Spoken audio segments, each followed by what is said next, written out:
Ringing out around the Irish town of Cove in County Cork in Ireland are the bells of St. Colman's Cathedral, playing Hail Glorious St. Patrick.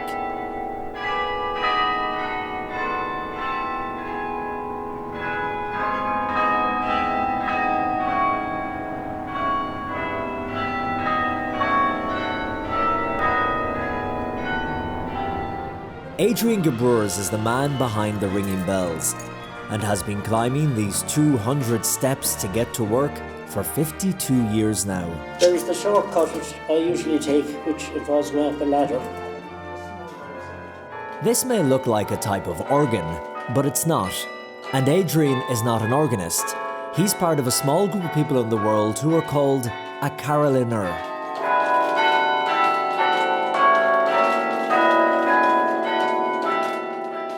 Adrian, what is this instrument? It looks like an organ. It's not an organ. No, it isn't.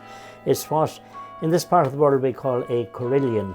It's one of the loudest outdoor instruments in the world. Wow. I mean, what do you compare it with? A brass band? You know? A carillon is a rare instrument where a playing console is attached to bells by steel strings. This one has 49 bells and is the only one in the Republic of Ireland. And worldwide, they believe there are only around 700. You have dynamic control over this instrument when you play it. Look, here. Very soft, very loud. And it's amazing that as you do that, that sound is ringing out right across Cove. Yeah. Another unique thing about the carillon is how the weather affects its sound. There are times when I'm playing and saying, you know, is there any point to playing at all? It's so windy, but that's not correct, because it can be heard in times of storms in places where normally it wouldn't be heard. So the wind will carry the sound to places that it wouldn't normally be heard. Yeah. So how did this rare musical instrument end up in the cathedral of this small fishery town in the south of Ireland? To find out, we have to go back to 1916 and a man called Bishop Robert Brown. He was given the idea of putting a carillon in this cathedral by his nephew, Father Brown the Jesuit, the famous photographer, who as a chaplain to the Irish Guards in the First World War spent a lot of time in Belgium and Holland, and he heard these bell instruments in the towers of the cathedrals, and he suggested to Bishop Brown, he said, this could be the jewel in the crown of your cathedral. And the bells did become the jewels, but not before being christened. They go through a form of christening of bells. They're blessed with holy water and they're given a name as they do with a person. You can see the bell there has a logo on it. Yes. The year on it is 1915. Most of these bells were cast before Christmas 1915. Then they took a break for Christmas, obviously, and they cast a remainder in 1916. So some of them have 1916 written on them.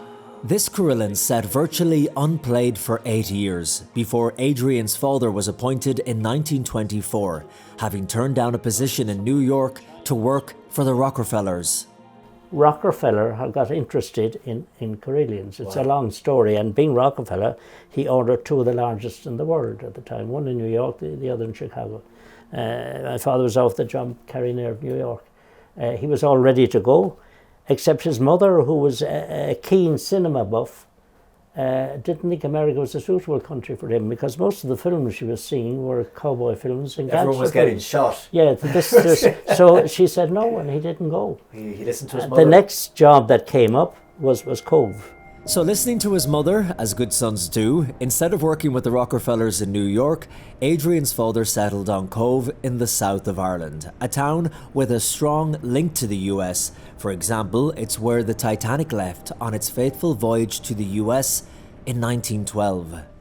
When we look out at the bay here in Cove, you think of the history, Titanic of course, to mention that, but there's a great story of when the American comedians and actors Laurel and Hardy visited here and the ship was pulling up. What happened? That was September 1953. They left New York and apparently were hardly recognised, hardly noticed. But when they arrived in Cove, the shoreline was lined with people waving at them, cheering at them. I was a primary school boy at the time, and we were let out from school to come down and see them. And the nicest thing about that story, I think, is when they saw all these people waving at them and cheering as they came in on the tender from the liner America, They didn't assume it was for them. They looked behind them to see what important person was arriving to receive such a welcome. They'd never heard a carillon before, and my father went up the tower here and played their theme song, the Cuckoo Waltz. And then it dawned on them that this was all for them. Laurel and Hardy had, in a way, become yesterday's men in Hollywood, and they even wondered if they would be recognised when they came to Europe. The welcome they received in Cove caught them completely off guard, and in a later interview they said that the bells ringing out from the cathedral, playing their theme song, brought them to tears. They were so overcome that they walked to the cathedral to see who was playing them. And it was explained to them that it was one person, so they came up to the cathedral and met my father, and I witnessed that.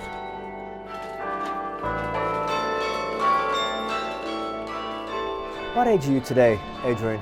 Later this year, I'll have a big birthday, and there's an 8 in it and a 0 in it. Oh, whoa. Yeah. How are you feeling? Well, I'm feeling fine. I think it's all in the Lord's hands, of course, but you climb all these steps, that's good exercise, and then you sit down and play this beautiful music, and that's very good for the soul. Now, it is often his granddaughters, Ella and Amy, who are playing the Carillon, continuing the family tradition. This instrument is a work of art. It's a national treasure, no less.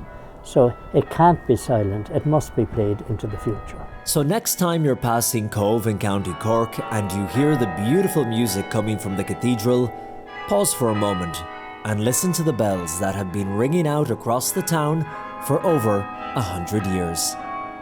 In Cove, Colm Flynn, EWTN News in Depth.